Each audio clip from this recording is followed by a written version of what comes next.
Assalamu alaikum. Hurmatlı Kırgız halkım, kadırlı jurtum, barыңарга жараткандын тынчтыгы болсун. Менин жүрөгүмдүн bir bölүгү, gözümdүн карегиндей болгон элим амансыңбы? Мына бүгүн келечекте жаш муундардын саясий жолун аныктай турган мезгилде турабыз калкым. Ушул мезгилде, ушул күндө калкыма мен кайрылышты туура көрдүм.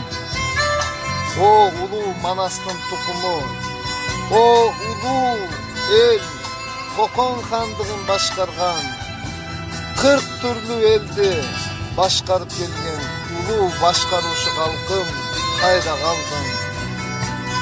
Энесайды ээлеген, Средний Азияны дүңгүрөткөн, Кытайдан бери башкарып келген Манастын тукуму бүгүн кайда калдың?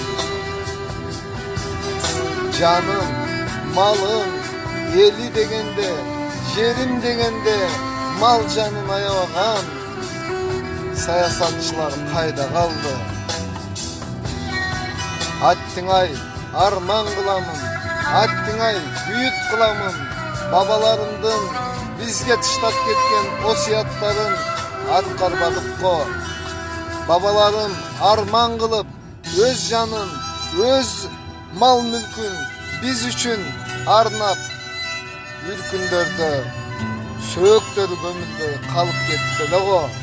Кана бүгүн биз актаганыбыз, жерибизди кыркып сассак, элибизди дүйнөгө тентитип үрсек, кандай кыргыз болдук, кандай саясатчы болдук, кантип кыргыз элине чыгып сүйлөшкө акыбыз бар. Ошон үчүн калкым 20 жылдан берки туура эмес саясаттын натыйжасынан мына ушу күнгө кеттелдик элим, ойлонгунум. Бүгүн ошон үчүн Манастын тукуму өз абийириң менен намызыңды бийик тутуп, Биримдик партиясын колдогула.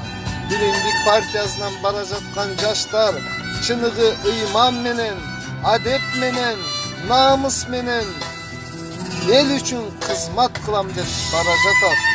О алысты көргөн, о саясатты узактан тааныган элим, бүгүн дагы кеч эмес Манас Татаңдын, Турдакун Субалиевдин, Абсамат Масалиевдин, Исхак Разаковдун саясатына кайткыла калкым.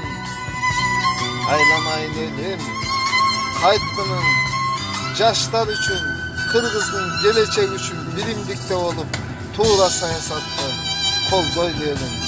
Биримдик партиясына добушуңду бергинин калкым, эч убакта утулбайсың элим. Gözümdün kareги, жүрөгүмдүн bir bölügü менин кыргыз калкым.